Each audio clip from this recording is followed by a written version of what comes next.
Good morning বন্ধুরা, আমি আবার চলে এসেছি তোমাদের কাছে একটা বৃষ্টি ভেজা দিন নিয়ে। প্রচণ্ড বৃষ্টি হচ্ছে। তোমরা সকলে কে কেমন আছো? আশা করি সকলেই ভালো আছো। আমিও ভালো আছি। আমার শাশুড়ি বৌমার হিসেবে তোমাদেরকে জানাই আমার আন্তরিক ভালোবাসা ও শুভেচ্ছা। আমার পরিবারে যারা নূতন বন্ধু হয়ে এসেছো বা এসেছেন তাদেরকেও জানাই আমার প্রাণ ভরা ভালোবাসা। চলো আজকে সকাল থেকে ব্লগটা আরম্ভ করি, আর সাথে থেকো। বিশেষ কিছু রান্না করিনি, ওই জন্য দেখালাম না। আজকে বিকেলবেলায় চপ হবে, তার জন্য আলু রেডি করেছি। এই যে সেদ্ধ করে নিয়েছি, থালায় ঢেলেছি, মশলা করেছি, রসুন, আদা, পেঁয়াজ, লঙ্কা, আর এখানে শুকনো কড়াইয়ে বাদামটা এই হামাল দিস্তাতে গুঁড়ো করে নেব, তারপর আলুটা করব। এখানে তো প্রত্যেক দিনই বৃষ্টি, আমি ভাবলাম চলো আজকে বিকেলে বাড়িতে চপ করা হোক। যদি হয়ে যায় তাহলে হামাল দিস্তাতে দেব না। এখানে না প্রত্যেক দিনই তো বৃষ্টির দিনে বিকেলে জল খাবারের জন্য চপই ভালো। তেল চাপিচি গরম হয়ে গেছে, দেবো এতে মশলা। ব্যাস, আর না, একটু মতো মশলা দিলাম। মশলাগুলো ভালো করে ভাজবো। বাদামটাও দিয়ে দিয়েছি। দেবো নুন, আলুতে দেবো না, মশলার মধ্যে দিয়ে দেবো।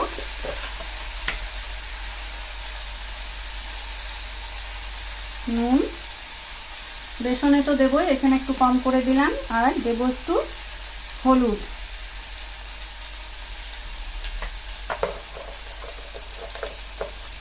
এরপর ভালো করে মশলাটা ভাজবো।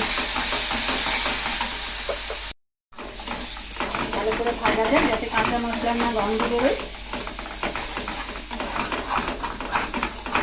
ভালো করে কোচটে মেখে নিলাম মোলাম করে।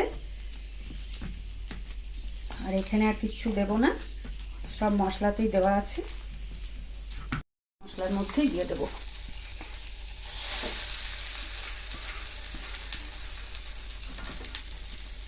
দরজাটা খোলা আছে, ওইদিকে আবার বাঁদর না ঢুকে যায়।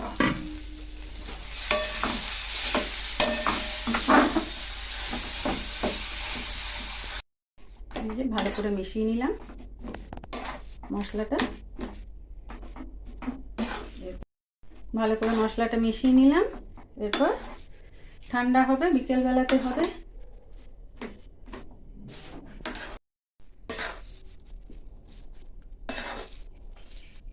লাল আলুগুলো না খুব চ্যাটচেটে। চলো থালার মধ্যে ঢেলে দিই।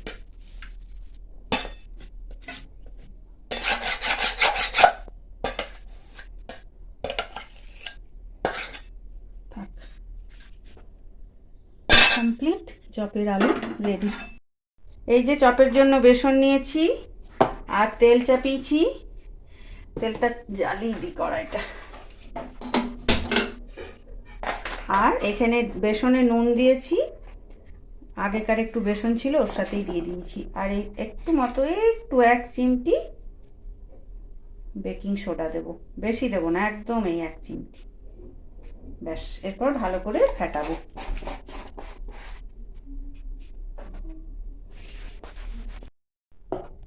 জল দিয়ে দিয়ে ভালো করে ফেটাবো। একটু মোটা হবে চপের তো, একদম দেওয়ালে উঠছিল, লালে মিশে যায় তো মাগো। এই যে ভালো করে ফেটাবো।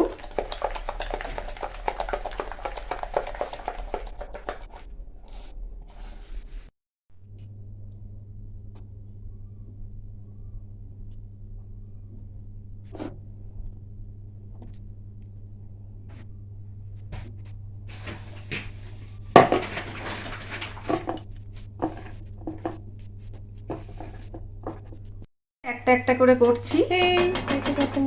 এই যে একটা হলো, দেখি কেমন করেছে তুমি? এটা একটু পাতলা করে দিচ্ছি, একটা করে। এটা এবার গোল গোল হবে। এটা একটু পাতলা করবো তো, একটু একটু পাতলা। এই যে আরেকটা হয়ে গেল। এরকম কম আঁচ করে করে ভাজবো। এইভাবে করা হচ্ছে।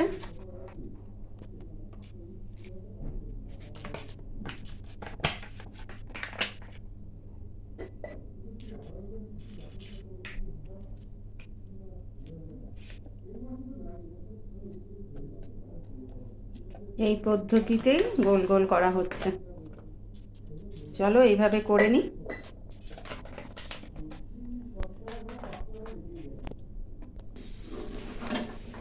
এই যে চলছে।